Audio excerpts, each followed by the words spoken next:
recurred. So you know, it's one of those things. Like positive reinforcements does actually help a lot fight against negativity of a negative entity force. Just keep that in mind. And also, you know the story of the souls now. So if you have any kind of dreams like that, you put me there. I will eat that demon. I'll seal it away for you. I can give you the rundown of it, but I can't just like say it or else the full thing. What is it? You don't have to if you don't feel comfortable, Michael.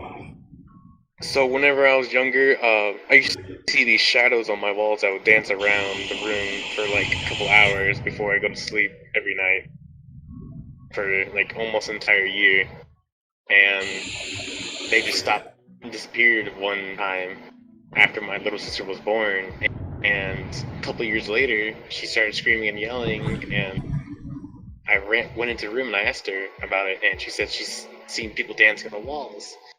And I asked her about like what it looked like, and they looked exactly the same as what I saw when I was younger. Sounds It like was kind of scary. sounds like a haunting of. Did you is the house like have a negative reinforcement going in the house when you guys were there, or was it like previously, like, you know, how did the house look when you guys moved in? Oh, it was fine. The last people who lived here, they were annoying, but they were nice. So I think it's I don't think it's actually a haunting or a demonic thing. I think it's a emotional projection. Because But human can project it. Like with our emotion, stress, rage, negativity could build up in the house, and they could create something too. Something good or something really bad. That's why I can tell you a good story though. What is a good story? You So got laid?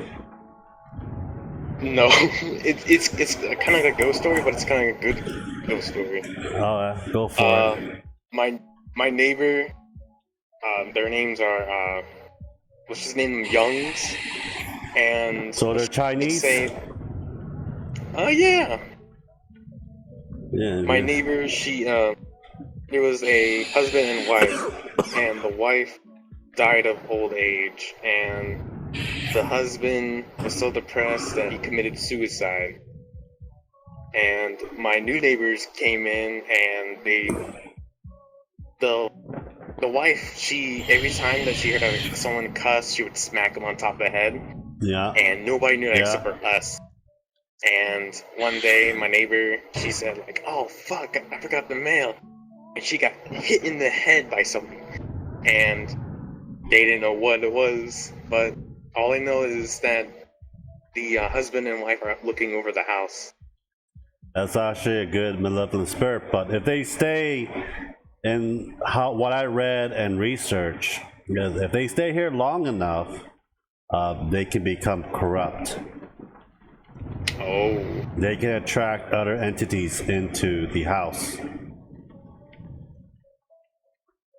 Because all of these things is energy, you know, negative, positive energy. Ghosts might be souls are energy, stuff like that. And one time, my neighbor was in his garage about to go out, and he saw a figure look like my father, but my father was out of town in Lexington. He just walked past by, and he's like, "David, is that you?" and all that. And he looked in around the corner, and it was gone. And we showed him a picture of the last owners of the house, and he's like, "Yeah, I saw that face. Looks exactly like it." Damn. And it was weird.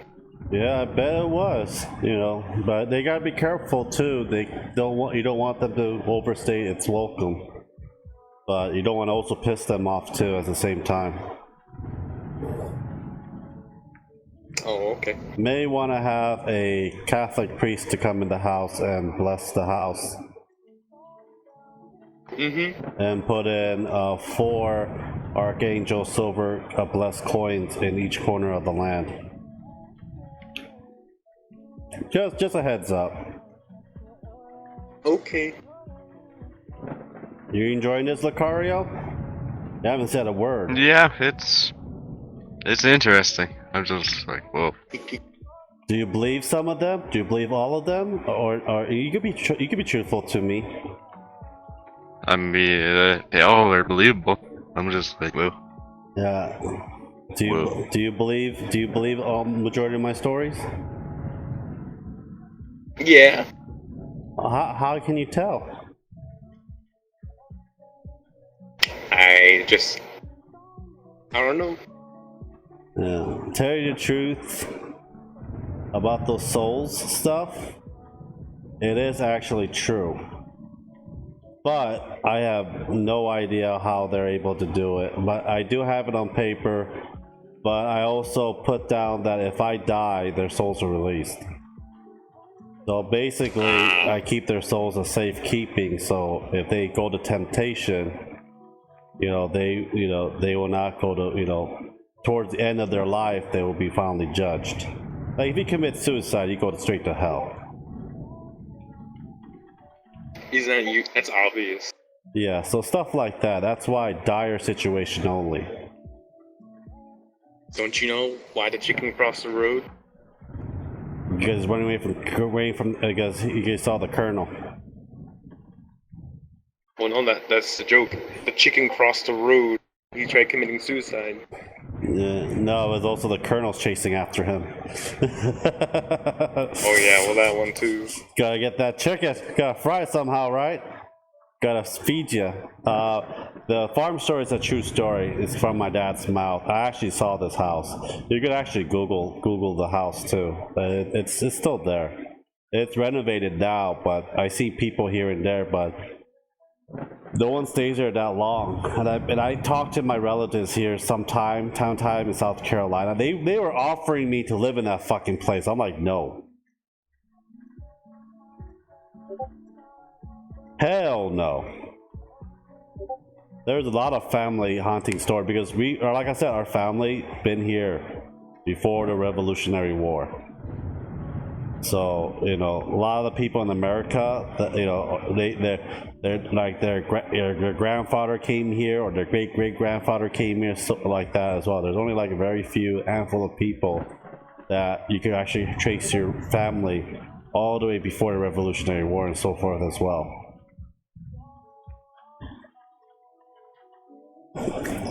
It's surprising too.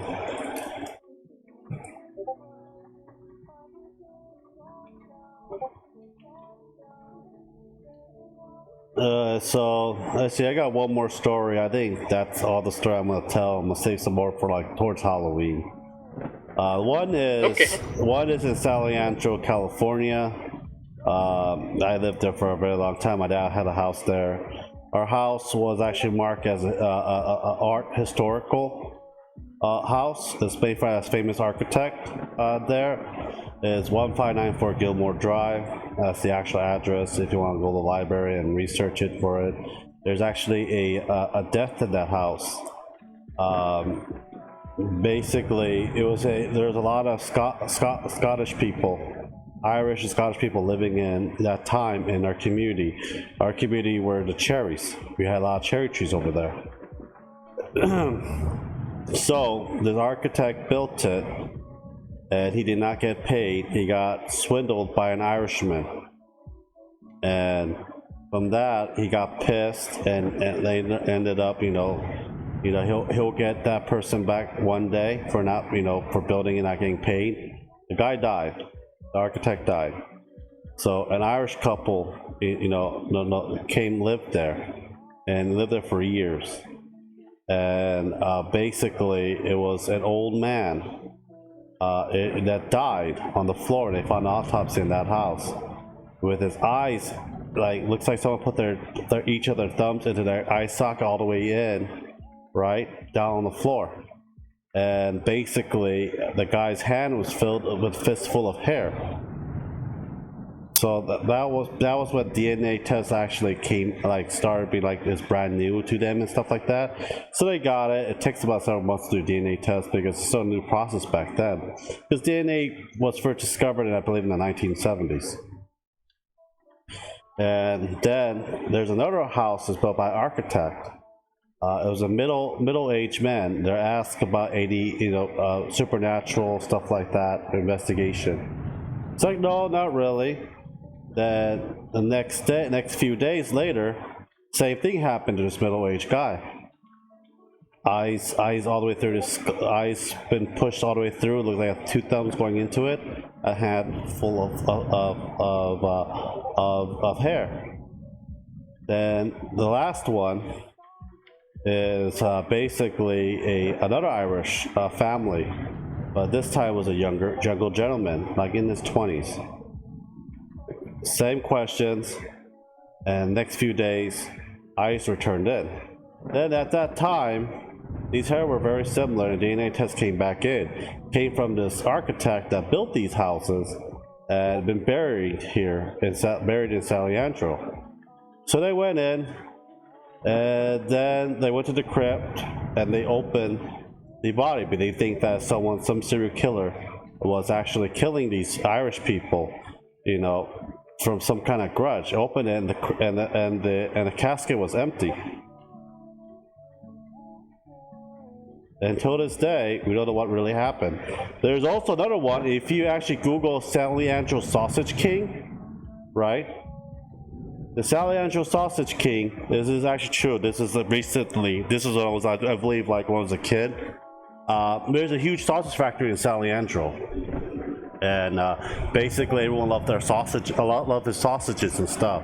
So to make the tasty sausage, you don't kill all the bacteria, but the FDA and the health inspectors like you have to do like certain temp, but then the meat goes really like there's not much flavor in it anymore because bacteria gives it flavor. It's fucking hot dog, right?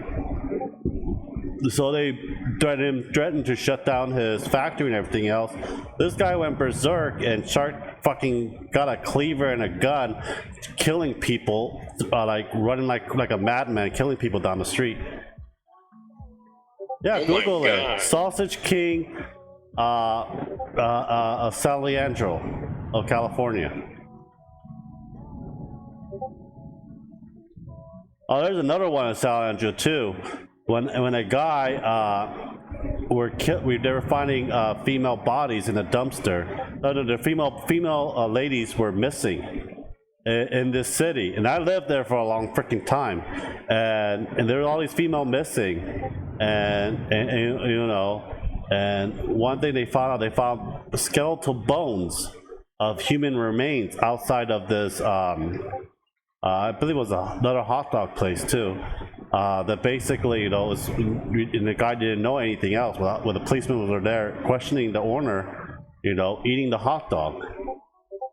I found out later on he was killing freaking ladies that were like there's no family tie, and cooking them and grinding them and making them hot dogs. So the police were actually eating, the customers and policemen were actually eating the fucking evidence. They want to know why is it so tasty. Yeah, look it up, man. It's really we live in a pretty fucked up society. Yeah, this is America. China has a story like that too. China had a crazy guy making dumplings and filling was human.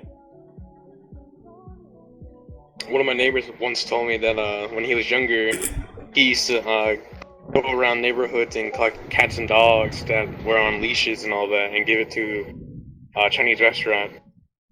Yeah, they do that too. In LA, there's a huge there was a huge scandal. There were pet shops that were selling dogs, but the dogs that weren't sold were go to the Korean restaurant, and we call it Boshingtan dog stew. And I know a couple of these store owners I didn't know about until way later on. There was this huge scandal in Los Angeles, in Koreatown.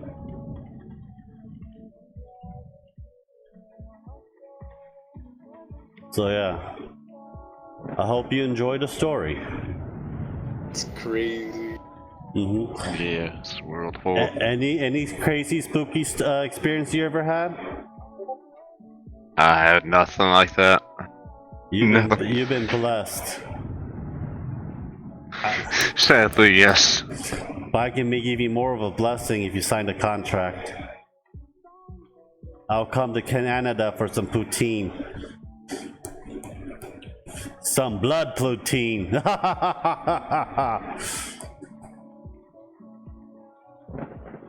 But yeah.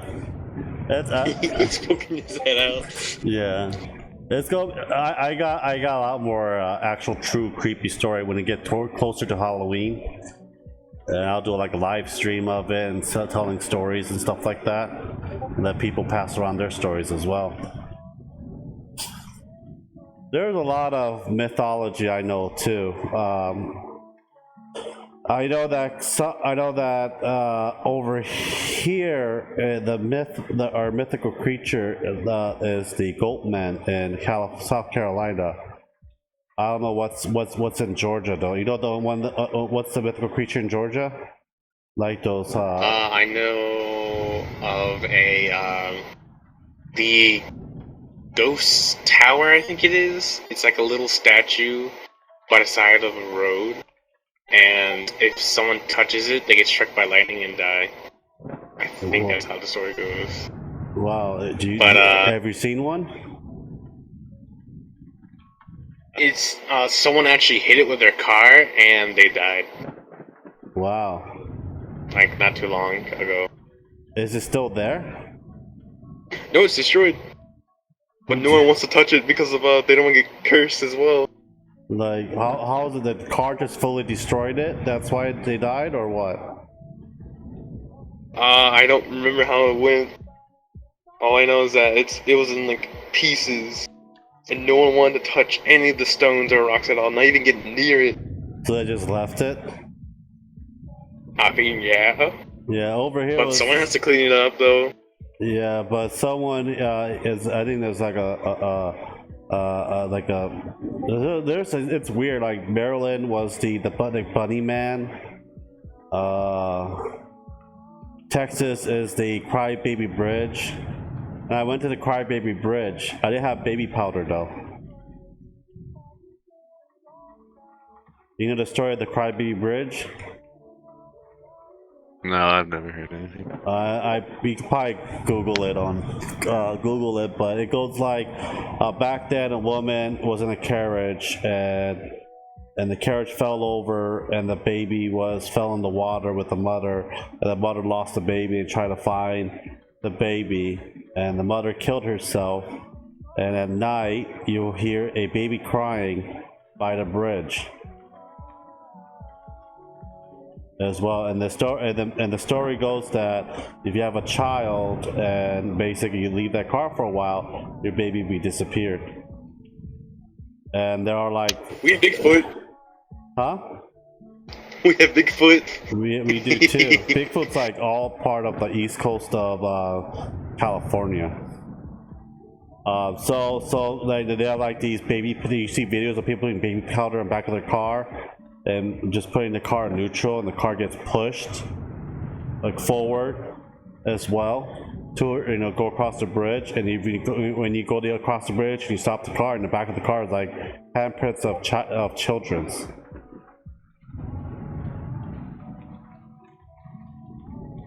There's actually, I don't know if it's real or it's like something like that, but it's like that's kind of creepy.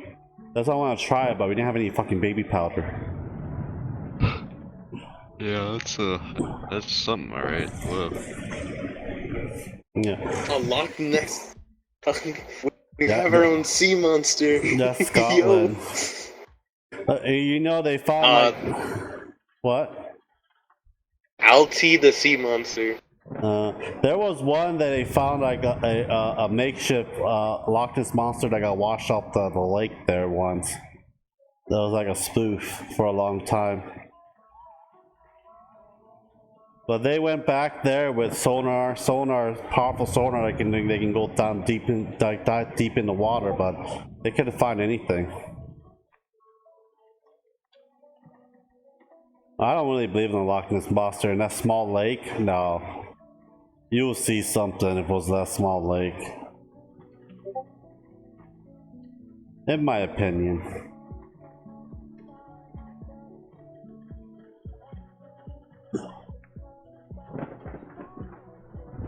But yeah, but you know, if you want to hear more stories, let me know. I can do a good story, happy story, sad story, kill Michael story. You know, all good.